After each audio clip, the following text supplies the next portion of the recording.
Welcome to the School of Batman, a podcast where we ask academics to help Batman fight crime using their research. I'm your host, Chris George, amateur scientist and professional Batman enthusiast. In today's episode, we'll be discussing the case of the mysterious message. We're pleased to be joined by Gawne, who has a PhD in Linguistics at the University of Melbourne and is currently a postdoctoral research fellow at La Trobe, looking at evidentiality and gesture.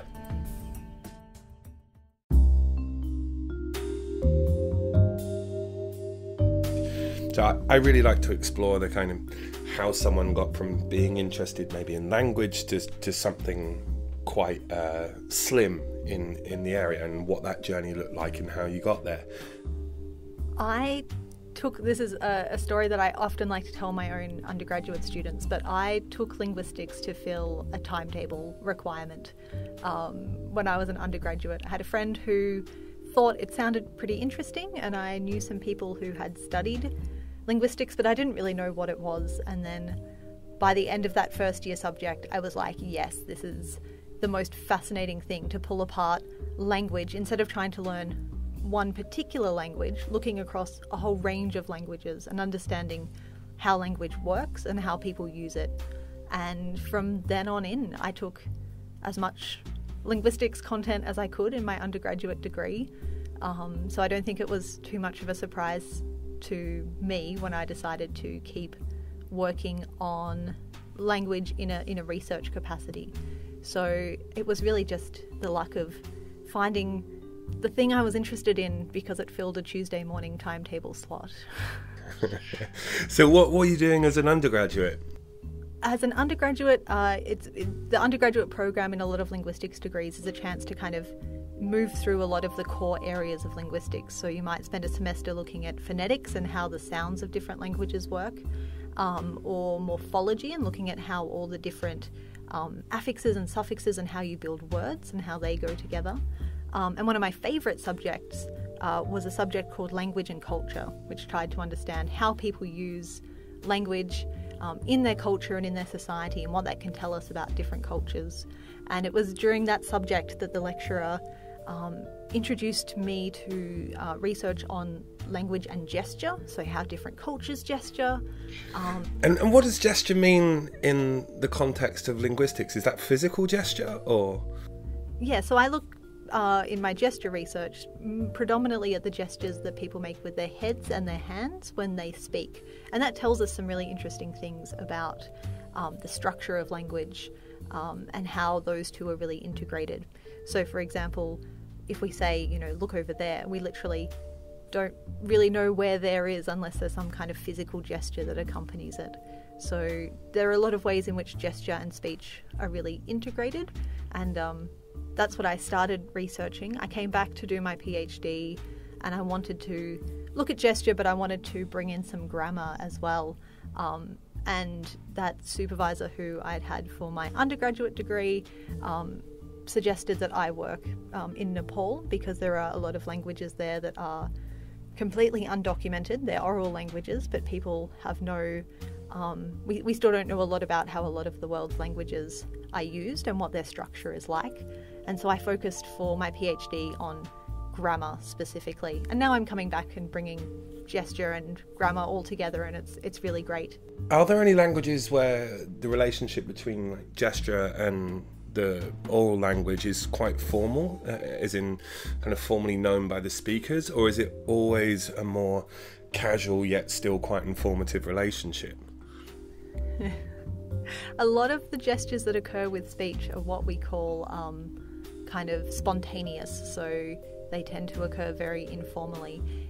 Interestingly, if you have communities where there's a lot of bilingualism between a spoken language and a sign language, such as some Central Australian languages, a lot of the formal properties that you see in the sign languages you also see in people's gestures as they talk. And it's the same with a lot of bilingual people who are bilingual in a spoken language and say BSL, British Sign Language, or American Sign Language. They tend to have really interesting crossovers. So moving into what you're looking at now, there was evidentiality in gesture. Now, I don't know what the word evidentiality means, and I'm sure a lot of people don't either. Could you explain what evidentiality means? Sure. So evidentiality is a feature of grammar that is found in about a quarter of the world's languages. So when we think about verbs and what we add to verbs, we're used to thinking of adding things like tense. So we can add tense suffixes. We might add other things to verbs in the grammar of our language. So we might add something that says kind of our stance. So like I might eat or I must eat. That's kind of part of the grammar as well. But a large number of the world's languages have, or around 25% of the world's languages have a part of the verb that you have to add that shows how you know the information that you're talking about. And that could be something like a little marker, like a tense marker that we have in English, but instead of marking tense, it means something like, I know this information because I saw it, or I know this information because someone told me about it, or I'm inferring this information from the evidence that I have to hand. And so we see this a lot in, for example, Quechuan languages in South America.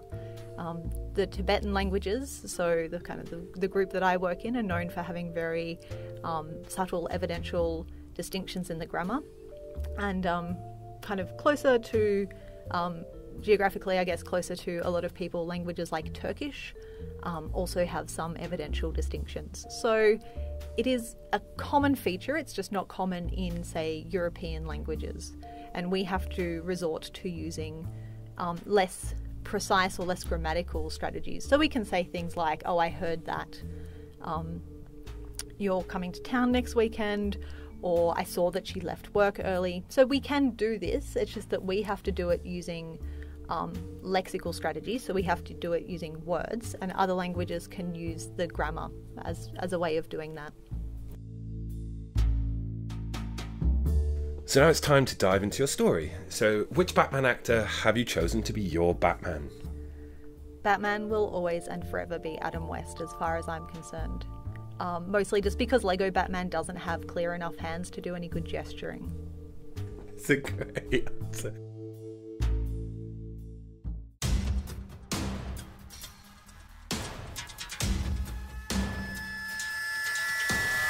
Bruce Wayne is high in the Tibetan mountains, training with Ra's al Ghul in the League of Shadows. It's been long and it's been grueling, but the Bruce Wayne who entered this place is not the Bruce Wayne of today. He has learned much both physically and mentally. A solitary meditation session is dramatically interrupted as a messenger rushes to inform him of something. The man, speaking fast, desperately tries to tell him something. As Bruce begins to unpick the words, only recently beginning to get a grasp of the local dialect, it slowly dawns on him what is being told. Bruce's butler and father figure, Alfred, is dead, killed by the Joker. So, we've talked a little bit about evidentiality and about how you know things.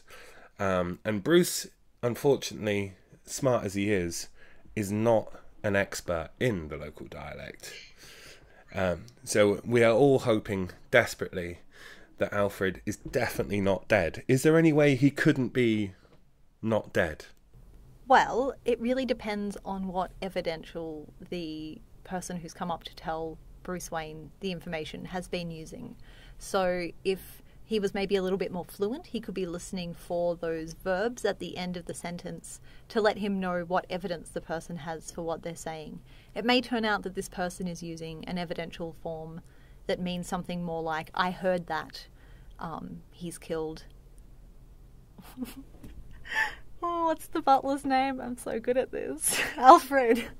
It may be that he's using a form like, I heard that the Joker's killed Alfred. So this person doesn't have that kind of direct witnessing evidence for this information. Or it may be that he's using something like the inferential.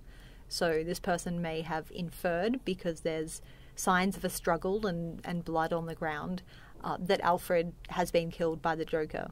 So paying attention to what evidence someone has can give you insights into their knowledge and help you better understand what knowledge they're using to tell you the information that they're telling you. I'm still struggling a bit to get my head around evidentiality. Could you give us some examples of the same idea in English where you go through some different I don't know, evidential is the term, but where you take something like, Bruce Wayne is rich. So take us through some different ways that you could say that depending on how you know that.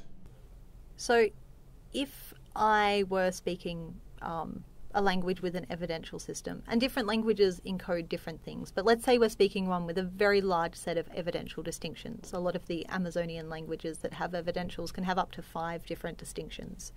So you might say something like, Bruce Wayne is rich, and use the form that means I know because I saw the large amounts of gold that he has. So I have direct visual evidence. I saw his bank balance. I know that he's rich. I have direct evidence of that. You could say... Would that be evidence that you have to have, like, physically verified? Yeah, you have to have seen it yourself.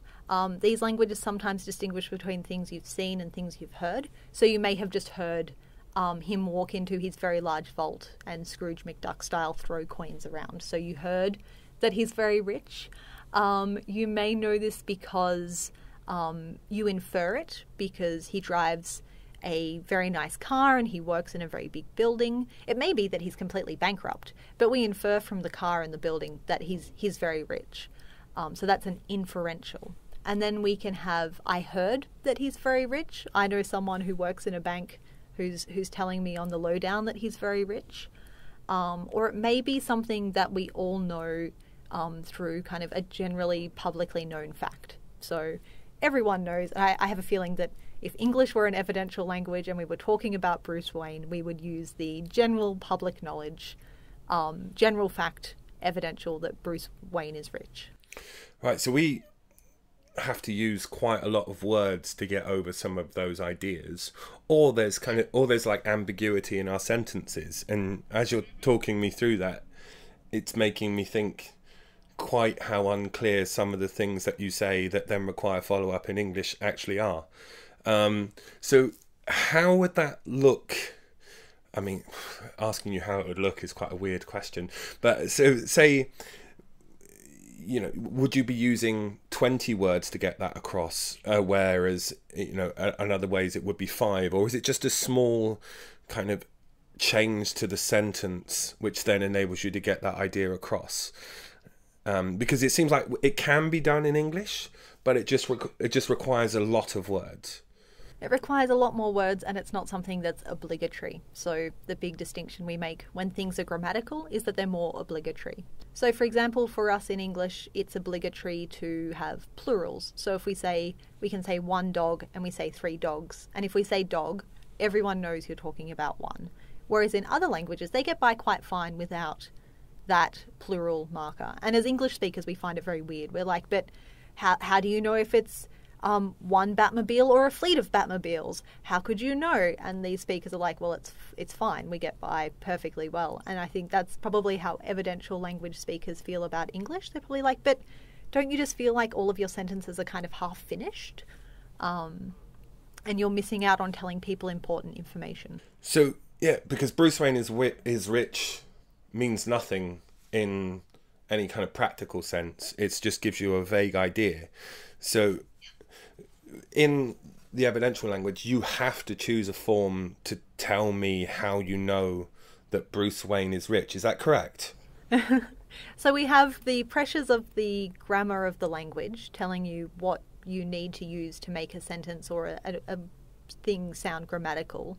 And then we also have cultural pressures as well. So some languages have evidentials, but they don't use them that much. So some languages might just have one that's a reported speech evidential. And if you don't use it, if you don't always mark everything with I heard or someone said, then it's not that problematic. Whereas other languages, it's very hard to even make one sentence without using an evidential. And what is the language that you're studying? Is that something where it's enforced, or is it more of a casual? The language I'm working with at the moment, Shuba, has an evidential system, but I've spent more time working with the Yolmo evidential system, which is the language I worked with for my PhD.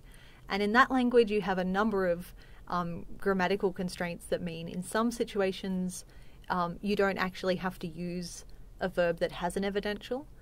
It's not clear whether people, deliberately avoid those when they don't want to mark their evidence, but they have mostly a distinction between things they know from sensory experience and things they know from their own personal knowledge of situations, and a few other less used distinctions. This may require a very subjective answer, but do you have an opinion on why some languages evolve evidentials and some don't? Because it seems like a really huge thing in how social groups interact with each other, whether this is present or not. It seems odd that some do and some don't. Do you have any thoughts? There is some discussion, and it sometimes feels a bit chicken and egg, but there is some discussion about whether there are particular social attitudes towards knowledge and ownership of knowledge that may create situations in which evidentials are much more likely to be preferenced.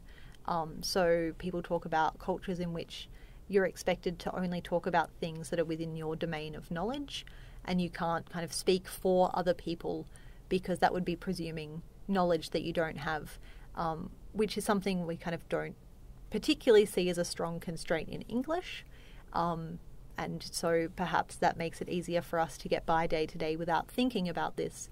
Of course, it's a bit chicken and egg because it's possibly that having this kind of grammatical system makes you pay attention to that kind of ownership of knowledge and whether you have the right to use a particular evidential in a particular circumstance. So what kind of social constraints encourage these kind of evidential structures, or what kind of things people focus on because their language is an evidential language can be quite hard to tease apart, but they're certainly important questions that people are beginning more and more to try and answer. Are there any major languages which have enforced, when I say major, I mean a lot of people use them, that have enforced evidentials? So Turkish is an obvious answer there. There is a perception of inference evidential that occurs in Turkish. Nepali is the language of Nepal. It's where I work, and they have a reported speech evidential. It's an Indo-Aryan language, which is very closely related to languages like Hindi, and it's part of the Indo-European family, but it's developed this one grammatical evidential. So there are some major languages. There are some people that argue that particular constructions in German, which I don't know, so I'm not going to actually really answer this question in a way that you want it answered. There are a few languages that have some strategies. Yeah, so I'm interested in the idea of linguistic relativity and how, as I broadly understand it, your language kind of influences your understanding of the world and your construct of your world. Have you noticed, or is it an area of study where people with evidential languages have different kind of world constructs? It influences how they interact with others. Does it make a society more predetermined to particular social structures? I think they help us look at the way we construct our world together through conversation. They allow us a really interesting perspective on that we may not get from languages like English. So part of my work during my PhD was looking at how people's knowledge during an interaction or during a conversation unfolded, and the point at which they realised that they had direct evidence for something, and the point at which they kind of assimilated that and it became part of their established knowledge, and then how they shared that knowledge with other people and used that to particular effect. So I think it allows us to track something in a way that we can't with a language like English, when people are not doing this as much. And so that's why I was particularly interested in looking at evidentiality. I'm not 100% sure how to ask it, but I'm interested in how your area of study affects your personal interactions with other people and how you speak to people and how you think about how people speak to you? I do occasionally catch myself while telling a story kind of being a bit more aware and maybe being a bit like, oh, I heard that, instead of kind of claiming this knowledge as my own personal knowledge. So I think it's made me a bit more conscious of how English speakers, as part of our kind of cultural attitude to knowledge, are much quicker to claim knowledge of events when they talk to people. So it's definitely had a bit of an impact there.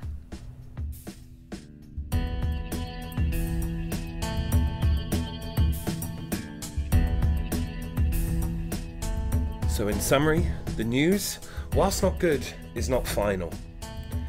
In a misunderstanding, the messenger has only heard Alfred is dead without seeing direct evidence himself. When this was cleared up, Bruce gathered his belongings and rushed back to Gotham. So that's all for now. Thanks for listening, and thanks to Lauren for joining us. Thanks for having me.